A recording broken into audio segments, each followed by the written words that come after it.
I was approved for the Citi Custom Cash on April 8th, 2022, and honestly, I'm pretty tired of having to pay this card off extra early every single month in order to keep my utilization down to the 1 to 2% level that I like to have. So today, I'm going to be applying for a credit limit increase on my Citi Custom Cash card and showing y'all exactly how you can do the same and be successful with it yourselves. But before we start, we need to cover some guidelines that you need to know before you start this application process. Based on what I've heard, specifically from Cal Barton's YouTube channel, they do like to pull your Equifax FICO 9 credit score, and it seems like they do like to see 3 or less hard inquiries on your credit report in the past 6 months. Also, the earliest that most people will see success with a credit limit increase is going to be 90 days after they were approved for the card. And then once you have actually been approved for your first credit limit increase, you're gonna have to wait 6 months before you apply for the next one, or you'll be denied automatically. However, if you do try to do this before that 6-month mark, it is just gonna be a soft pull, so it's not gonna hurt your credit report. You'll just have to wait until that 6-month timer is up on that card before you request a credit limit increase again. A cool thing about Citi is that they do regard each of their credit card products as separate products completely. So that means that even if you do have other Citi credit cards, you can get approved for a credit limit increase on those every 6 months as well. So for example, even if you just got approved for a credit limit increase on your Citi Custom Cash yesterday, but that 6-month timer is up in 2 days for your Citi Double Cash, you can still get a credit limit increase on both of those cards within days of each other since they are separate credit card products. So in general, you're gonna wanna wait 90 days since you were approved for the Citi Custom Cash, have 3 or less hard pulls on your Equifax credit report in the last 6 months, and make sure you have your income information updated as part of your Citi profile before you go ahead and start this credit limit increase request. And also, I should note that all Citi credit limit increase requests should only perform a soft pull on your credit report unless explicitly stated otherwise. And also, I'm going to show you where to look for that whenever you're doing this process for yourself, so just watch out for that. So now that we have that understanding, let's talk about my data points with all 3 credit bureaus right now. Through Credit Karma, we can see that my TransUnion score is a 757 with 2 hard inquiries, and my Equifax score is a 759 with 0 hard inquiries. My last credit card application on my Equifax report in general is my Amex Gold card that I applied for in June, but this isn't even showing up as a hard inquiry on my credit report with Equifax, which is a good thing. And for those of y'all that are curious, my Experian FICO 8 score is a 732 with 2 hard inquiries, but the most important thing to note here is that I have 0 hard inquiries with Equifax right now at the time of me requesting this credit limit increase. Obviously, that's a really good thing and should help increase my approval odds whenever I go to request this myself, but that's the main number you should be looking for on your credit reports as well. Now we can go over to Citi's website and start this process with the first step being updating my personal income information. So the first thing we're going to do is come to the top right of your screen where it says profile and select the income information from the dropdown. And it's going to bring you to a really simple screen where you can update your total annual income, your non-taxable annual income,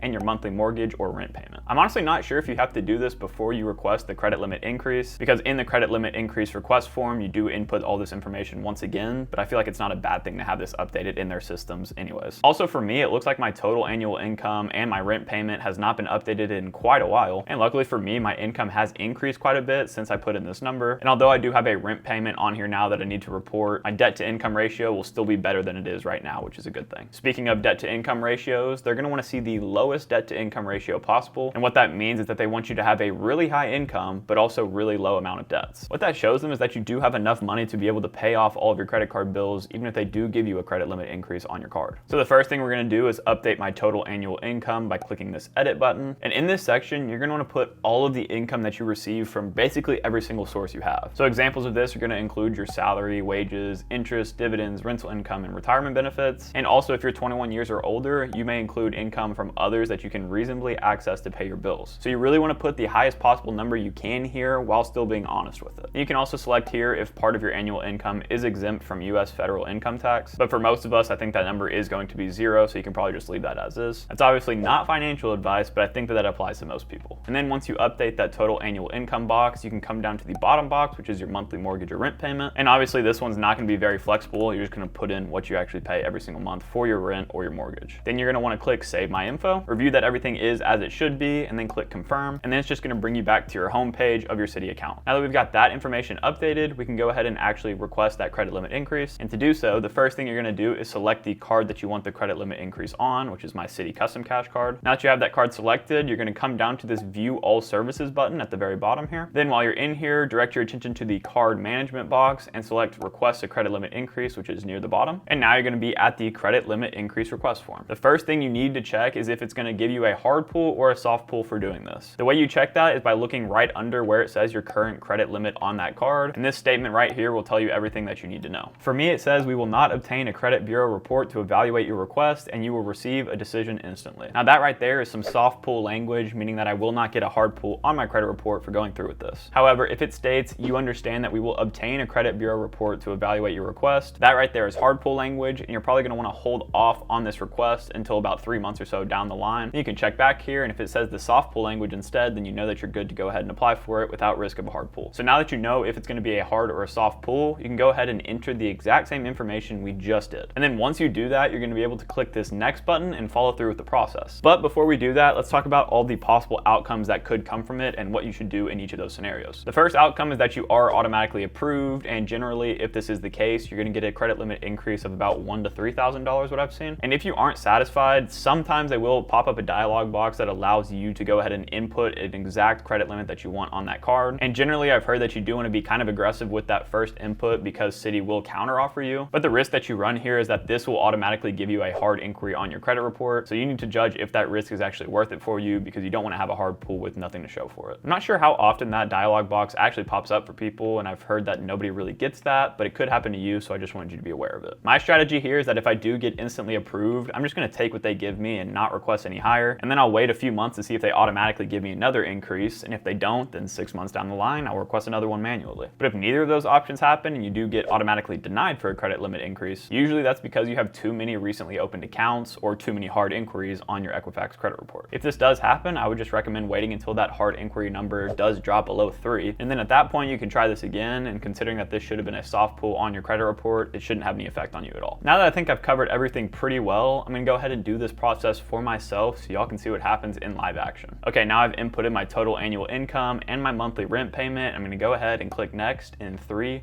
2, 1. Okay, so actually I do have to confirm my information before submitting, so I kind of had my heart drop there for a second, but let's go ahead and finish that. And actually the cool thing here is that once again, it says that they will not obtain a credit bureau report for this at all. Okay, now the moment of truth is gonna happen, so let me click the submit button in 3, 2, 1, submit. Come on.